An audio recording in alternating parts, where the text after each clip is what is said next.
So welcome back to the PMK podcast on YouTube. We're back. Don't forget to subscribe and like and tell everybody. Do it. Max Ellis is here and it's time to, can I just use your expression, talk about all the crap that you've been spending lots of money on. Yeah, wasted more money this month.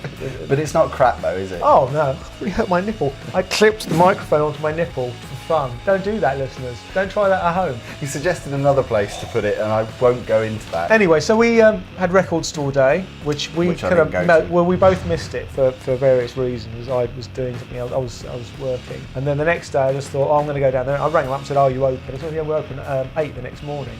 So it was Sunday morning, so I whizzed down there. Got down there at the moment of opening, and there was a massive queue, 5 people outside the record. And because I only like a load of rubbish that nobody else likes, obviously all the records that I wanted to get were still sort of available.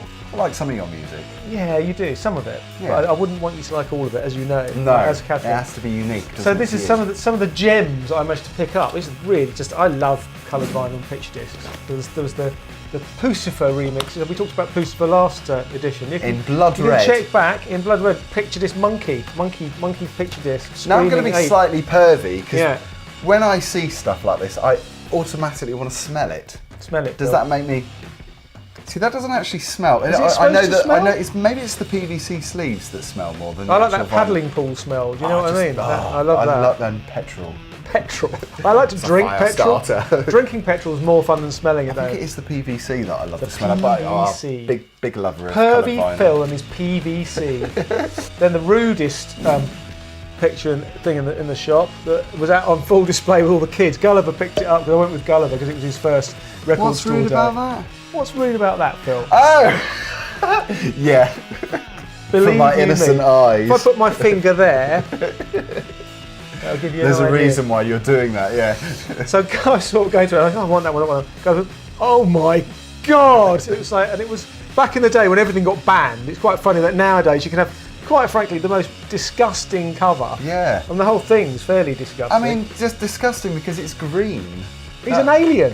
It's an alien that's not well. Can we just talk about Rob Zombie? Because I'm a massive fan of Halloween, of course, the John Carpenter 1979 horror classic. He did a reworking of the Halloween movie. His first band was called White Zombie. Oh no, I don't know. Which was that was the 80s, late 80s, and they had quite a few successes. And then he kind of moved into directing horror films and doing. I don't actually know what he's done. Bad move, if you ask me. Well, he's not. I mean, he's a great character. He's got all that kind of dreadlocks and tattoos and cool-looking guy. Plays zombies and stuff, but. Yeah, I mean, I've heard that the films aren't brilliant, but the music's still good. And that's kind of a bit more of a little butthole surfacey sort of that kind of thing. And then the old Five Finger Death Punch, which you all heard, like they re-released about them before, haven't you? Yeah, well, I do like Five Finger Death Punch. They've got this guy who looks like a squid who's part of the band, which I quite like. We call him the Squid. So that's the clear vinyl. See, I'm loving that. Transparent. It is transparent. It's almost like a jellyfish record, isn't it? It's a jellyfish record. Having mentioned that I went with Gulliver because it was his first record that because he was really keen to come and buy one, so I said, okay, come down with me. And we picked out a few, at which we bought another. By mistake, we bought Linkin Park album. But we bought the Linkin Park, okay, the first album's good, but what I didn't realise was it was live, so we bought a live double album of Linkin Park. It's a bit of a disappointment. But then he chose Muse, and I don't think he kind of had heard a bit of Muse, but not sure. But he loves it and plays it back to back. It's one side's live, and the other side's the recorded version. I looked at this earlier, and I was quite horrified at the fact that it was £11 for 7-inch. But then I thought, well, it is now 2016, and obviously but they're normally they would be less. I mean, I'd say that 7 inches are sort of £7. That kind of sort of price. So it is a bit more, but obviously it's they have started doing this. The prices have shot up. I noticed, and it's a special edition as well. It is a special edition, but I noticed they were a lot more. They were sometimes £10 more expensive per record than they were last year on Record Store Day. Well, you were saying this about last year's record. But yours was more expensive. Well, you went to a record shop round here. Yeah. On the outskirts of London, and I went in the centre of London, and I think I paid probably £5 to £8 more for an album that you could have bought. I think this year I'd like to have known what it was like down your way, but it was kind of like, it was noticeably more expensive, but it's still, the crowds were there, and obviously they're going to keep on putting it up. Well, And but on eBay, even the same day, they were there for £100, or more. The records that just come out that day. It's crazy. By the way, we're going to do a video next year because we're both going to film a record store day. Film the misery. Can't we just go the next day and keep for 5 minutes? Yeah, but it takes the fun out of it, doesn't it? I think we should make, well, they better set up a tent, go camping, put some beans on the stove. So this was a new release this month, Blackstone Cherry. I'm not listening to you anymore because I'm just pretending that's not going to happen. I'm still in the phase. Bad idea. We'll wait till next year, next Saturday, Friday night. We'll get him drunk, and then he won't wake up for the 5 o'clock start. They start the day before now. They turn up. People are there. Camp overnight. And what are they getting, really? What's the bonus? They're getting all the same shit like you. The same shit.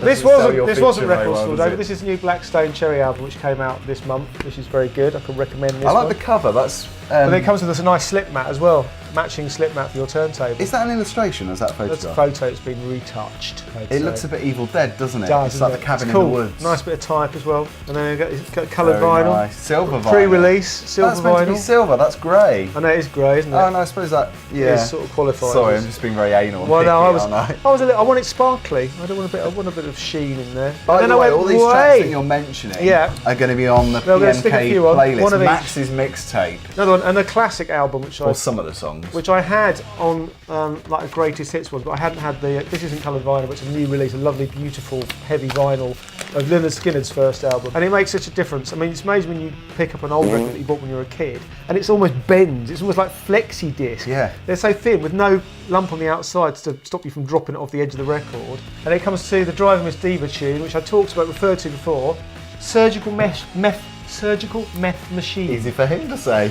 Which is, maybe not. I think I've played a Ministry track before. We talked about Ministry and Al Jorgensen, who's basically a nutter. Mad Max. He's a proper nutter. That's his mad pierced eyes. Yeah, you wouldn't want to meet him on a dark alley. It's quite funny because he did this. I heard about this album because they wanted to do it it was going to be the fastest recorded music ever.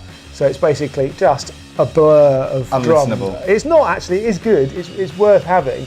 But halfway through recording the album, he got his medical marijuana license in California. So just basically got stoned. And so half it's like metal mad meth, and the other is stoner nutter music. So you can't hear any of the lyrics? No, well you can't. Unfortunately you can hear them, and they're quite rude. But look at that. Oh, that is beautiful. Oh, there you go. Hey. So which one, we have to think about it, because obviously this is Driving Miss Diva. These are the tunes that I think the single off it is Tragic Alert, which is it's really good. Very unpleasant rock, very jarring. Would that be the song that she would switch off? She would really not like. Tragic Alert by Surgical Meth Machine. But Al Jorgensen, these are his teeth. That actually shows what his. I'm surprised he's still got them. Well, he hasn't. Has he? Those are all implants. That's his teeth. Look, there's nothing there, just a load of implants. So those ones, are they all right? I don't know. Grizzly. They're crowns.